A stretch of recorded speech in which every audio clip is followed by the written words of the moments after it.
bienvenue à cette 13e édition de La Voix du PAC, diffusée par la cellule de la communication et des relations publiques du port autonome de Kribi. À la une de cette actualité, Breakbull Europe 2024, le PAC se positionne sur le vrac. Fond marin, le port autonome de Kribi honoré. Breakbull Europe 2024, le PAC fait la promotion du vrac. Du 21 au 23 mai 2024, Rotterdam a été le théâtre de l'un des événements les plus influents du secteur maritime et logistique, le Breakbull Europe. Cet événement annuel rassemble les professionnels de la chaîne de transport avec les acteurs clés tels que les compagnies marines, les prestataires logistiques et industriels du monde entier. Acteur du domaine portuaire, le port autonome de Kribi y a pris part.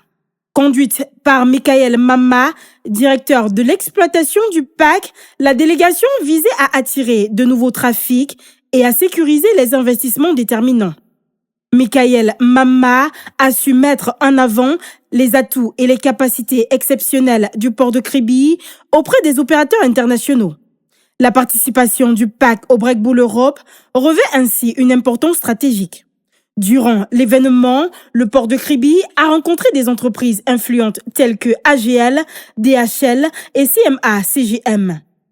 Ces rencontres ont permis de souligner les avantages compétitifs du port de Kribi, notamment sa capacité à traiter les colis lourds et du vrac exceptionnel. Ces échanges ont été l'occasion de présenter des solutions logistiques optimisées pour répondre aux problèmes spécifiques des industriels et de renforcer les relations avec les partenaires stratégiques. Les partenariats initiés lors des précédentes éditions ayant été consolidés, des entreprises présentes en collaboration avec le PAC travaillent sur le développement des solutions logistiques innovantes pour le Cameroun et les pays de l'Hinterland comme le Tchad, la République centrafricaine et le Congo. Ce salon était une plateforme de promotion de plusieurs projets d'avenir pour le PAC, notamment dans le domaine du vrac. Actuellement, le trafic global annuel du port de Kribi est d'environ 10 millions de tonnes, dont 8 millions de tonnes de pétrole et de gaz sur les plateformes offshore et 2 millions de tonnes liées au trafic onshore. Parmi ces 2 millions de tonnes, 800 000 tonnes correspondent aux marchandises en vrac, telles que le bois, les engrais, le clinker et le gypse. L'importance du vrac pour le PAC ne peut être sous-estimée. Le trafic de vrac représente non seulement une source substantielle de revenus, mais il est également essentiel pour le développement des industries locales, notamment la zone industrielle du port de Kribi. Les matières premières transformées et transportées sous forme de vrac, comme les gros équipements industriels, sont essentiels à la croissance économique de la région. En participant à des événements internationaux comme le Breakbull Europe, le port de Kribi s'est positionné comme une alternative viable aux autres ports de la région. En étant le seul port d'Afrique subsaharienne à participer au Breakbull Europe, Kribi a démontré sa capacité à attirer des volumes significatifs de trafic et à se présenter comme un hub logistique de référence. Cette position stratégique est renforcée par des investissements continus dans l'amélioration des infrastructures portuaires et la diversification des services offerts. Fond marin, le port autonome de Kribi privilégié. C'est à la faveur de la visite le 18 mai 2024 du secrétaire général de l'Autorité internationale des fonds marins, AIFM, à Kribi.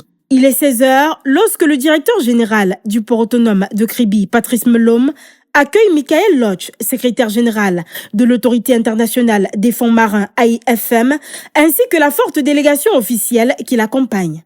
Les invités étant partis de Yaoundé le matin, une inflexion est faite au programme officiel à travers la nécessité de prendre d'abord un repas pour se refaire énergie et vitalité avant de poursuivre les échanges.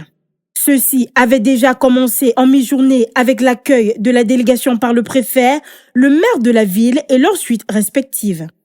Le cortège s'ébranlera ensuite pour le port de Kribi-Amboro pour une séance de travail à la capitainerie du port et une visite guidée des installations portuaires.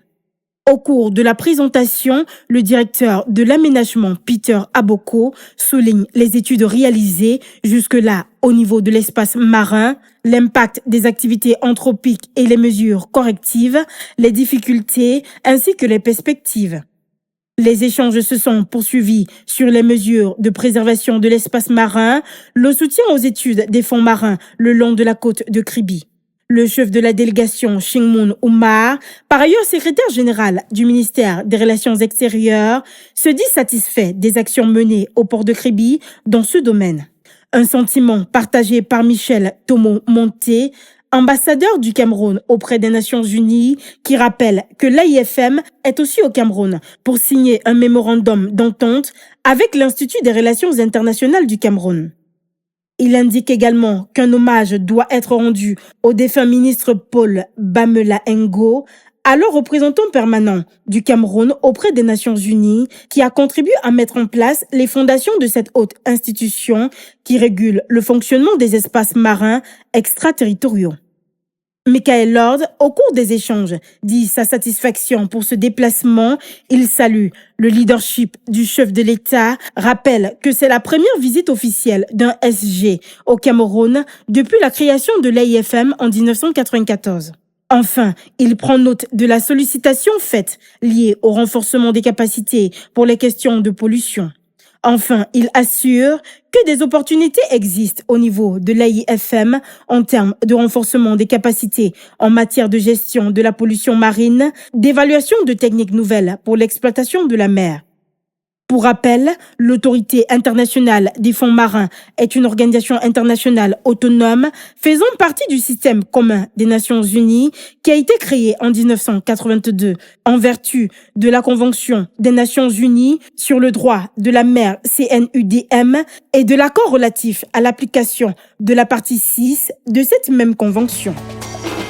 Et c'est ainsi que s'achève cette édition de La Voix du PAC.